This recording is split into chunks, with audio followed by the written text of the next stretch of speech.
Railway recruitment board, railway भर्ती board, RRB, ALP and technicians 2018 previous exam paper, subject ALP technician. प्रश्न number 1, thyroxine के संश्लेषण के लिए निम्नलिखित में से क्या आवश्यक है? A calcium, B potassium, C iodine, D sodium. इसका सही आंसर क्या आ जाएगा? C iodine. फिर नेक्स्ट क्वेश्चन है, निम्नलिखित में से कौन सी धातु केरोसिन तेल में संग्रहित होती है?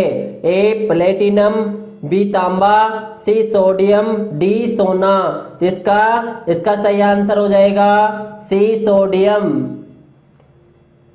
फिर अगला प्रश्न है, यदि आप एक दर्पण में देखते हैं और पाते हैं कि छवि आपका परावर्तन आपसे छोटा है तो दर्पण का प्रकार है? ए समतल उत्तल दर्पण, बी उत्तल दर्पण, सी अवतल दर्पण, डी समतल दर्पण। इसका सही आंसर क्या आ जाएगा? इसका आंसर होगा बी उत्तल दर्पण।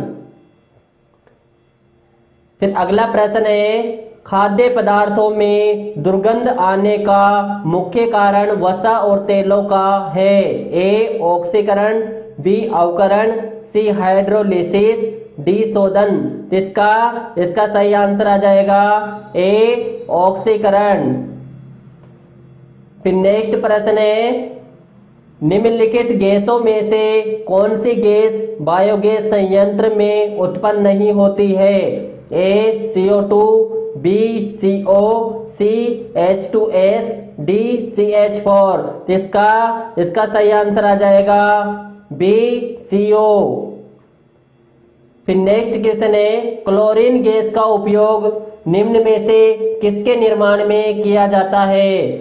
ए bleaching powder, B baking soda, C धुलाई सोडा, डी बेकिंग सोडा। इसका सही आंसर होगा A bleaching powder, A bleaching powder. फिर नेक्स्ट प्रश्न है, यदि शामिल हो तो और भी अधिक विविधता उत्पन्न हो जाएगी?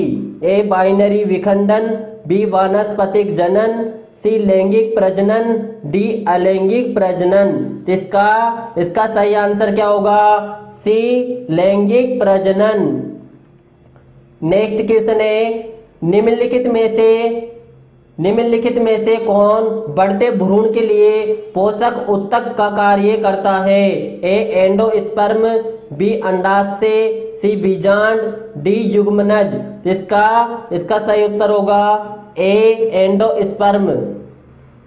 फिर अगला प्रश्न है, एक पौधे के तने या जड़ का घेरा किस कारण बढ़ता है? A intercalary meristem, B apical meristem, C extra meristem, D lateral meristem. तो इसका सही आंसर क्या होगा? D lateral meristem. फिर नेक्स्ट क्वेश्चन है, एक कंडक्टर का प्रतिरोध किसके व्युत्क्रमानुपाती होता है? ए अनुप्रस्थ भाग का क्षेत्रफल, बी लंबाई, सी प्रतिरोधकता, डी तापमान। इसका राइट आंसर हो जाएगा ए अनुप्रस्थ भाग का क्षेत्रफल।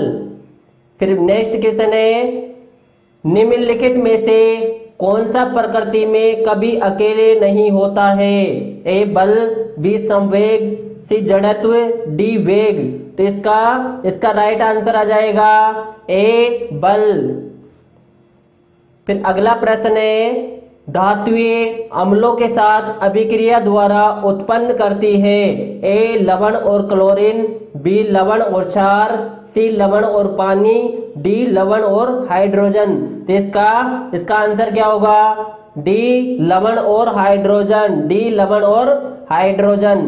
फिर अगला प्रश्न है, निम्न में से किसने रासायनिक संयोजन के दो महत्वपूर्ण नियमों की स्थापना करके रासायनिक विज्ञान की नींव रखी थी?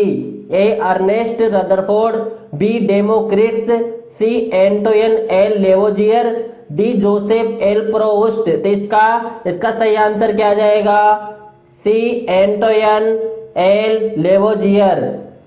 फिर अगला प्रश्न है, दांतों में सड़न शुरू हो जाती है जब मुंह का पीएच से कम होता है। ए 5.4, बी 5.5, सी 5.6, डी 5.7। इसका राइट आंसर क्या होगा? बी 5.5। फिर अगला क्वेश्चन है, उत्तक क्या होता है? ए वे कोशिकाएं जो मूल रूप से समान होती है परंतु दिखने और कार्य करने में भिन्न होती है। बी वे कोशिकाएं जो मूल रूप से दिखने में और कार्य करने में भिन्न होती है। सी वे कोशिकाएं जो मूल रूप से दिखने में और कार्य करने में समान होती है। डी वे कोशिकाएं जो मूल रूप से भिन्न होती है परंतु दिखने और कार्य करने में समान होती है। तो इसका सही आंसर क्या जाएगा? सी।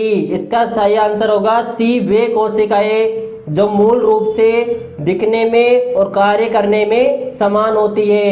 फिर अगला प्रश्न है, एम कक्ष में शामिल हो सकने वाले इलेक्ट्रॉनों की अधिकतम संख्या कितनी होती है? ए 2, बी 32, सी 18, डी 8। तो इसका राइट आंसर हो जाएगा सी 18। फिर नेक्स्ट क्वेश्चन है, निम्नलिखित में से कौन सा एक अम्ल का गुण नहीं है? ए अम्ल नीले लिटमस को लाल में परिवर्तित कर देता है, बी अम्ल का स्वाद कड़वा होता है, सी अम्ल का स्वाद खट्टा होता है, डी अम्ल क्षार के साथ मिलकर लवण बनाता है। तो इसका राइट आंसर हो जाएगा बी अम्ल का स्वाद कड़वा होता है। फिर अगला क्वेश्चन है, प्रश्न नंबर 18 की प्रक्रिया में लोहे को जस्ता की एक कोटिंग द्वारा संरक्षित किया जाता है? ए चिकनाई, बी गैल्वेनाइजेशन, सी एनोडाइजिंग, डी मिश्र धातुकरण। तो इसका राइट आंसर होगा बी गैल्वेनाइजेशन। फिर नेक्स्ट क्वेश्चन है, निम्नलिखित में से कौन सा एक एम्फोटेरिक ऑक्साइड है? A magnesium oxide, B iron oxide, C carbon dioxide, D aluminium oxide. तो इसका राइट आंसर आ जाएगा डी एल्यूमिनियम ऑक्साइड। फिर अगला प्रश्न है, स्वाद का पता लगाने के लिए अभिग्राहक को क्या कहते हैं? ए संवेदिक अभिग्राहक, बी घ्राण अभिग्राहक, सी रासायनिक अभिग्राहक, डी रस संवेदी अभिग्राहक। तो इसका सही आंसर क्या होगा? डी रस संवेदी अभिग्राहक। फिर अगला प्रश्न है, सार्वभौमिक गुरुत्वाकर्षण कांस्टेंट जी के मूल्य की खोज किसके द्वारा की गई है? A John Dalton, B Antoine L Lavoisier, C Isaac Newton, D Henry Cavendish. तो इसका राइट आंसर होगा डी हेनरी केवेंडिश। फिर नेक्स्ट प्रश्न है, एक प्रकार के अलैंगिक प्रजनन को पहचाने जिसमें जड़, तने और पत्तियों जैसे पौधे के कुछ हिस्सों के माध्यम से प्रजनन शामिल है? ए विखंडन, बी मुकुलन, सी अणुओं का विभाजन, डी वानस्पतिक प्रजनन। तो इसका राइट आंसर क्या आएगा? डी वानस्पतिक प्रजनन। फिर नेक्स्ट प्रश्न है, एक एल्कोहल का क्वथनांक 78 डिग्री सेल्सियस है, केल्विन पैमाने पर तापमान कितना होगा? ए 341 के केल्विन, बी 78 के, सी 373 के, डी 351 के। तो इसका राइट आंसर होगा डी 351 के। फिर अगला प्रश्न है, मानव नरों में मूत्र और वीर्य के प्रवाह के लिए एक ही अनाग है जिसे कहते हैं? ए डिंब वाहिनी, बी मूत्र मार्ग, सी शुक्र वाहिका, डी मूत्र वाहिनी। तो इसका राइट आंसर क्या आ जाएगा? बी मूत्र मार्ग।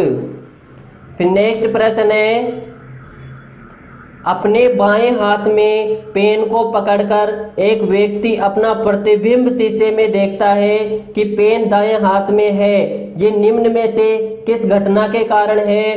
ए कुल आंतरिक प्रतिबिंब, बी अपवर्तन, सी विभक्त प्रतिबिंब, डी पार्श्व व्युत्क्रमण।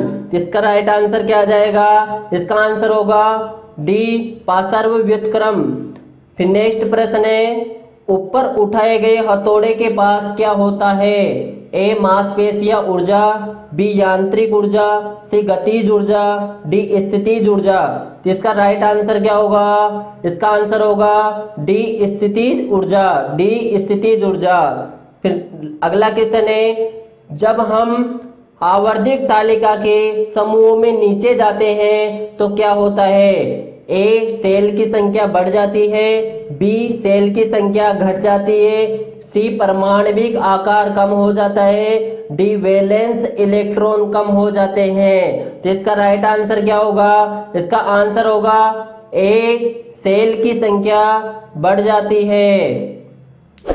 वीडियो अगर अच्छा लगा हो तो लाइक कीजिए, कमेंट कीजिए और वीडियो को अधिक से अधिक शेयर कीजिए और सब्सक्राइब कीजिए।